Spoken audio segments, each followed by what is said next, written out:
Hello friends, நான் தான் உங்களோட ஏபி.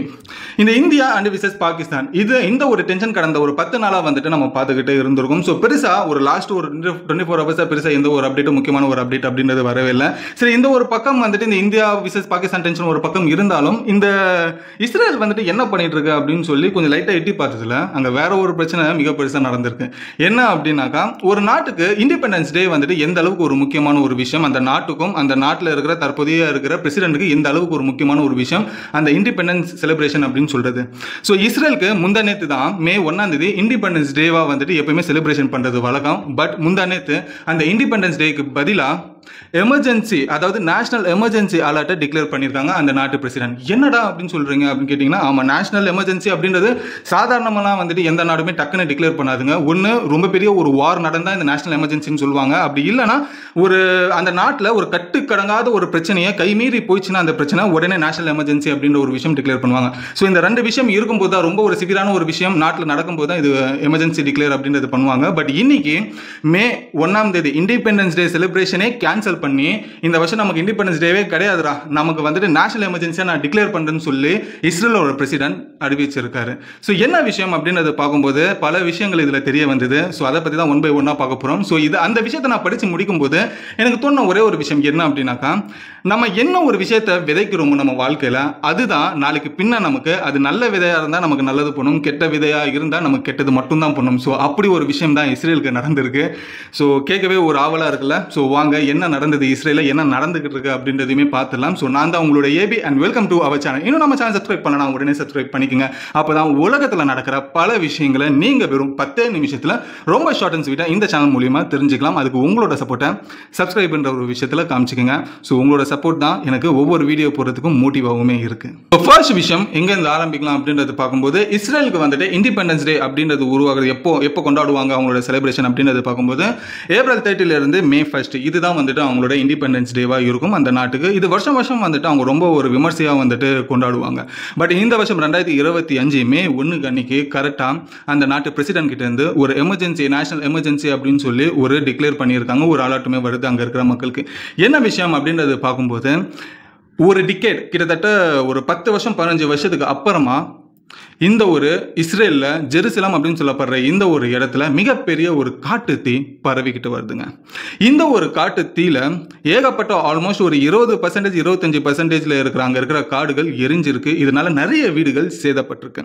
இது இப்போதான் நடந்ததா, முந்தானத்து தான் ஆரம்பிச்சதா அப்படின்னு கேட்டிங்கன்னா கிடையாதுங்க. கடந்த ஒரு வாரமாக இந்த பிரச்சனை இஸ்ரேலுக்கு நடந்திருக்கு. பட் பெருசாக யாருமே இதை பற்றி கண்டுக்கல. பிகாஸ் ஆஃப் இந்த இந்தியா பாகிஸ்தானில் இருக்கிற டென்ஷன்லேயே நம்ம வந்துட்டு கான்சன்ட்ரேட் பண்ண ஆரம்பிச்சோம். பட் இஸ்ரேலை பற்றி இதை கவனிக்கவே இல்லை. ஸோ நேற்று திடீர்னு இந்த ஒரு விஷயம் எப்படி என் கண்ணில் பட்டுச்சுன்னா, முதல் முறையா எனக்கு தெரிஞ்சு, நான் இதை படித்ததுலேயே வந்துட்டு எனக்கு ஞாபகம் இருக்க வரைக்கும் ஃபர்ஸ்ட் டைம் வந்துட்டு இஸ்ரேலோட பிரசிடென்ட் வந்துட்டு மற்ற நாடுகளுக்கு வந்துட்டு ஹெல்ப் கேட்டிருக்காரு.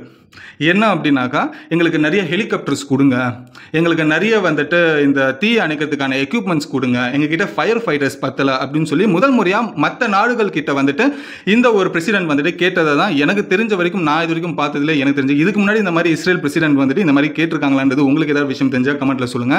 ஸோ திடீர்னு இந்த மாதிரி ஒரு டைட்டில் பார்க்கும்போது என்னன்னு பார்க்கும்போது இந்த மாதிரி ஒரு விஷயம் நடந்திருக்கு. எக்ஸாக்டா என்ன நடந்திருக்கு அப்படின்னு பார்க்கும்போது, ஒரு 10 நாளைக்கு முன்னாடி ஒரு சின்னதாக ஒரு வைல்டு ஃபயர் அங்கே வந்துட்டு பற்றி எரிஞ்சிருக்கு. ஸோ அது வந்துட்டு கிட்டத்தட்ட ஒரு 48 மணி நேரத்தில் ஆல்மோஸ்ட் ஒரு 2 நாள் 1.5 நாளில் வந்துட்டு அது சரி பண்ணிட்டாங்க. அண்டர் கண்ட்ரோலுக்கு இஸ்ரேல் நாடு கொண்டு வந்தாச்சு அங்கே இருக்கிற காட்டு தீயை.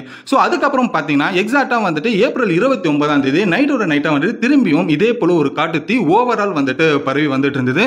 இந்த ஒரு காட்டு தீ ஜெருசலம் வரைக்கும் வந்துட்டு இந்த ஒரு காட்டு தீ பரவ ஆரம்பிச்சது. இதனால ஜெருசலம் சுற்றி இருக்கிற மற்ற மக்கள் இருப்பாங்க இல்லையா, அவங்க வீடு வரைக்கும் கூட இந்த காட்டு தீ கொஞ்சம் கொஞ்சமாக அழிக்க ஆரம்பிச்சது. இதனால அங்கே ஜெருசலம்ல இருக்கிற அதை சுற்றி வட்டாரத்தில் இருக்கிற எல்லா மக்களையுமே உடனடியாக எவாக்குவேட் பண்ணி வேற ஒரு இடத்துக்கு வந்துட்டு ஷிஃப்ட் பண்ணியிருக்காங்க. ஸோ இந்த ஒரு பிரச்சனைக்காக தான் மே 1 நமக்கு இந்த வருஷம் இண்டிபெண்டன்ஸ் டேவே கிடையாதுடா, ஸோ எல்லாருக்குமே வந்துட்டு நேஷனல் எமர்ஜென்சியாக நான் டிக்ளேர் பண்ணுறேன்னு சொல்லி அந்த நாட்டு பிரசிடென்ட் நேஷனல் எமர்ஜென்சியை டிக்ளேர் பண்ணியிருக்காரு, இண்டிபெண்டன்ஸ் செலிப்ரேஷனை கேன்சல் பண்ணி. பட் இந்த காட்டு தீ என்னமோ ஒரு 3 நாளைக்கு முன்னாடி வேணா ஆரம்பிச்சது வேணா இருக்கலாம். அது ஆரம்பிக்கும் போது ஒரு சின்னதாக ஒரு இனிஷியல் ஸ்டேஜில் இருந்தாலும் இது எப்போ வீரியமாச்சு அப்படின்றது பார்க்கும்போது ஈஜிப்ட், அதாவது இஸ்ரேலுக்கு பக்கத்தில் இருக்கு இல்லையா காசாக்கும் பக்கத்தில் இருக்கதான் ஈஜிப்ட். ஸோ அந்த ஈஜிப்டில் இருந்து ஒரு புழுதி புயல் ஒன்று கிளம்பி இருக்கு. அந்த புழுதி புயல் ஈஜிப்டில் இருந்து டைரக்டாக இஸ்ரேலை நோக்கி தான் போயிருக்கு. ஸோ இந்த ஒரு புழுதி புயல் இன்னும் இந்த காட்டுத்தீயை வேகமாக பரவ வச்சிருக்கு. இதனால வேகமாக பரவுதுனால இந்த காட்டுத்தீ காட்டை தாண்டி மக்கள் வாழ்ற இடத்துக்குமே இது வந்துட்டு பரவி இருக்கு. இதனால ஏகப்பட்ட பேரோட வீடுகள் கருகி நாசமாக போயிருக்கு. இதனால அங்க இருக்கிற மக்களுக்கு ஏதாச்சும் ஒரு பாதிப்பா அப்படின்றது பார்க்கும்போது இந்த காட்டுத்தீ ஒரு வீரியம் அடையும் போதே வந்துட்டு அங்க இருக்கிற பிரசிடென்ட்டும் அங்க இருக்கிற கவர்மெண்ட் அஃபிஷியல்ஸுமே வந்துட்டு இந்த ஒரு காட்டுத்தீ டெஃபினட்டா வந்துட்டு ஜெருசலம் வரைக்கும் வந்துடும். ஸோ இதனால வந்துட்டு இதை அவாய்ட் பண்ணதுக்காக, மக்களோட பலிகளை அவாய்ட் பண்றதுக்காக ஸோ நம்ம வந்துட்டு வெளியில எவாக்குவேட் பண்ணிடலாம்னு சொல்லிட்டு முன்கூட்டி அங்க இருக்கிற மக்களை எவாக்குவேட் பண்ணிட்டாங்க. அவங்களோட வீடுகள் எல்லாத்தையுமே விட்டுட்டு மக்கள் அங்கேயும் இங்கேயும் ஓடிக்கிட்டு இருந்திருக்காங்க. நிறைய வீடுகள் இதனால எரிஞ்சு சாம்பலுமே அங்க இருக்கு.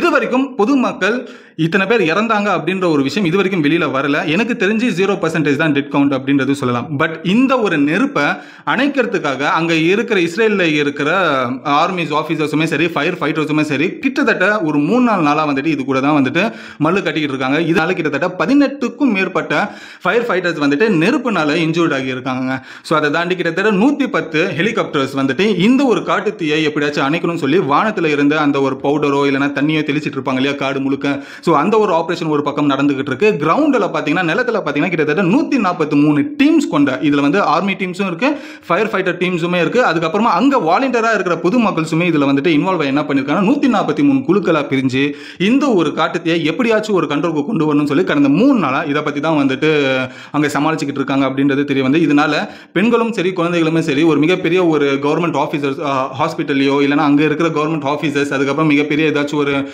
அபார்ட்மெண்ட்டில் தான் வந்துட்டு சேஃப்டியான ஒரு இடத்துல தங்க வச்சுட்டு இருக்காங்க அங்க இருக்கிற கவர்மெண்ட் அஃபிஷியல்ஸ். ஸோ இந்த ஒரு விஷயம் இந்த பக்கம் போய்கிட்டே இருந்திருந்தாலும் என்னதான் இருந்தாலும் 3 நாளா வந்துட்டு நம்ம என்னதான் எஃபெக்டிவ் போட்டாலும் இந்த காட்டுத்தீயை கண்ட்ரோலுக்கு கொண்டு வர முடியல. ஸோ இதனால வேற ஒரு நாடுகள்ல இருந்து நமக்கு உதவி தேவைன்னு சொல்லி இஸ்ரேல் நாடு வந்துட்டு ஸ்பெயின், பிரான்ஸ், அதுக்கப்புறமா யூரோப் இந்த மாதிரி இடங்கள், உக்ரைன் இந்த மாதிரி கண்ட்ரீஸ்ல வந்துட்டு ஹெல்ப் கேட்டிருக்காங்க.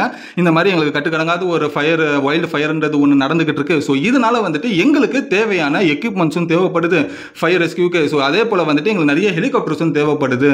ஸோ இதனால வந்துட்டு உங்க சைட்லேருந்து எங்களுக்கு சப்போர்ட் பண்ணுங்கன்னு சொல்லி இஸ்ரேலில் இருக்கிற பிரசிடென்ட் வந்துட்டு மற்ற நாடுகள் கிட்ட ஹெல்ப் கேட்குற ஒரு நிலைமையில இப்போ போய்கிட்டு இருக்கு. ஸோ இது ஒரு பக்கம் இந்த ஒரு இஸ்ரேலில் இந்த ஒரு பிரச்சனை நடந்துகிட்டு இருக்கு அப்படின்றத தெரிஞ்சுக்கோங்க.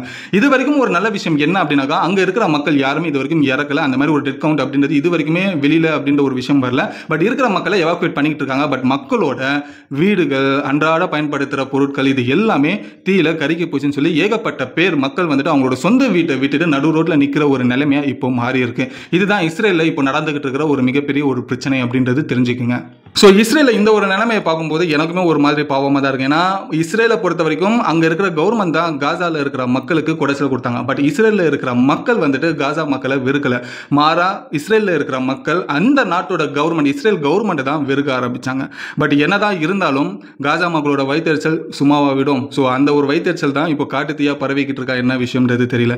பட் என்னதான் இருந்தாலும் இதில் ஒரு நம்மளுக்கு ஒரு மிகப்பெரிய ஒரு ப்ளஸ் பாயிண்ட் என்ன அப்படின்னாக்கா, அங்கே இருக்கிற பொதுமக்கள் யாருமே இறக்கலை இன்னும். அது வரைக்குமே சந்தோஷம். ஸோ இதுதான் ஃப்ரெண்ட்ஸ் இப்போதைக்கு இஸ்ரேலில் நடந்துட்டு இருக்கிற ஒரு சமாச்சாரம். ஸோ இன்னும் வரைக்கும் அந்த காட்டுத்தீ அணையாமல் பற்றி எரிஞ்சுக்கிட்டு தான் இருக்குன்ற ஒரு விஷயம் தெரிஞ்சுக்கோங்க. இந்த ஒரு இன்ஃபர்மேஷன் உங்களுக்கு யூஸ்ஃபுல்லாக இருந்தால் லைக் பண்ணிக்கோங்க. இதுதான் முதல் தடவையாக நீங்கள் இந்த இஸ்ரேலை பற்றி, இந்த காட்டுத்தீயை பற்றி தெரிஞ்சுக்கிறீங்க அப்படின்னாக்கா, நீங்கள் தெரிஞ்சுக்கிட்ட மட்டும் இல்லாமல் உங்கள் ஃப்ரெண்ட்ஸ் அண்ட் ஃபேமிலிஸ்க்குமே இந்த வீடியோவை ஷேர் பண்ணுங்கள். அப்போ தான் உலகத்தில் என்னெல்லாம் நடக்குது அப்படின்னு சொல்லி அவங்களுமே தெரிஞ்சுக்கிட்டோம். ஸோ இதோட இந்த வீடியோ முடிச்சுட்டு அடுத்த ஒரு சூப்பரான வீடியோவில் உங்களை வந்து பார்க்குறேன். பட் அதுக்கு முன்னாடி நீங்கள் இந்த இஸ்ரேலில் இவ்வளோ பெரிய ஒரு பிரச்சனையை ஃபேஸ் பண்ணிக்கிட்டு இருக்காங்க இல்லையா, இந்த பிரச்சனை எங்கேருந்து ஆரம்பிச்சது, யாரோட வயிற்றுச்சல், யாரோட பாவம் அப்படின்றது நீங்கள் நினைக்கிறீங்கன்றதையும் கமெண்ட்டில் சொல்லுங்கள். நானும் படித்து தெரிஞ்சுக்கிறேன். பட் இது முழுக்க முழுக்க நேச்சுரல் வைல்டு ஃபயர் அப்படின்ற ஒரு விஷயம் தான் சொல்லப்படுது. பட் இது ஒரு ஆர்டிஃபிஷியலாக யாருமே கொளுத்தி போய் போட்ட ஒரு விஷயம் மாதிரி வந்துட்டு இது வரைக்கும் எந்த ஒரு இன்ஃபர்மேஷனும் நியூஸ்லையுமே நான் பார்க்கல. இது முழுக்க முழுக்க ஒரு நேச்சுரலான ஒரு டிசாஸ்டர் அப்படின்ற ஒரு விஷயம் தான் என்னால் பார்க்க முடிஞ்சுது. ஸோ உங்களோட கருத்தை கமெண்ட்டில் சொல்லுங்கள். நானும் படித்து தெரிஞ்சுக்கிறதுக்கு ரொம்ப ஒரு ஈகர்லி வெயிட்டிங்கில் இருக்கேன். ஸோ இதோட இந்த வீடியோ முடிச்சு அடுத்த ஒரு சூப்பரான வீடியோவில் உங்களை வந்து நான் பார்க்குறேன். Until then bye bye AV.